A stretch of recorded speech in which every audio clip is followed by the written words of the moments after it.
Thailand ও কম্বোডিয়ার বিবাদপূর্ণ সীমান্তে সামরিক সংঘাতে কমপক্ষে ১২ জনের মৃত্যু হয়েছে বলে থাই কর্তৃপক্ষ জানিয়েছে।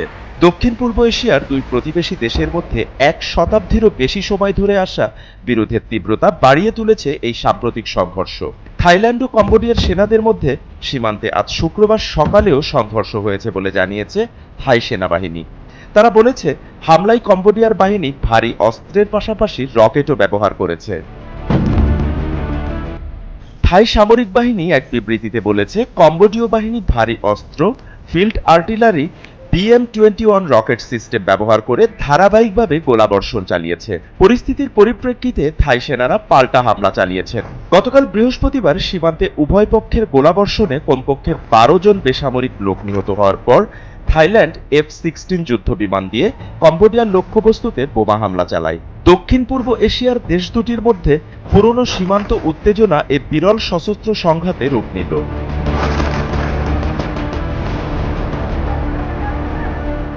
দুই দেশই সীমান্তের বিতর্কিত একটি এলাকায় সকালের সংঘর্ষ শুরুর জন্য একে অপরকে দায়ী করেছে।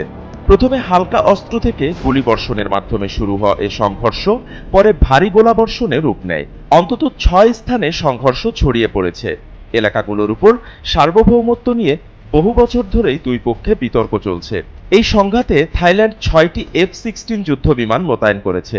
এর মধ্যে একটি দিয়ে কম্বোডিয়ার সামরিক অবস্থানে আঘাত হানা হয়। দুই দেশের মধ্যে গত ১৩ বছরে এটি সবচেয়ে ভয়াবহ সংঘর্ষের ঘটনা। গত বুধবার থাইল্যান্ড নমপেন থেকে নিজের রাষ্ট্রদূতকে ফিরিয়ে আনে ও কম্বোডিয়ার রাষ্ট্রদূতকে বহিষ্কার করে।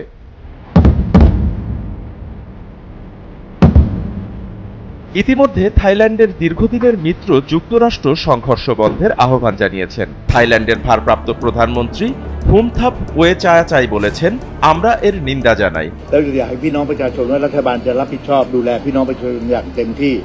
সংঘর্ষের সুনির্দিষ্ট লক্ষ্য ছাড়াই ভারী অস্ত্র ব্যবহার করা হয়েছে, যা লড়াইয়ের ক্ষেত্রের বাইরে ঘটেছে। আন্তর্জাতিক আইনের তোয়াক্কা না করে এভাবে বল প্রয়োগ করা হয়েছে।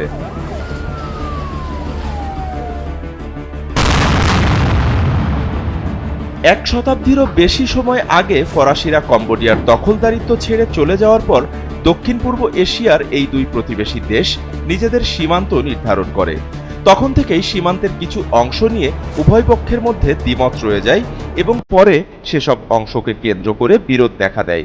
এই সীমান্ত সহিংসতা সেই বিরোধ নিয়ে উত্তেজনার সর্বশেষ নজির।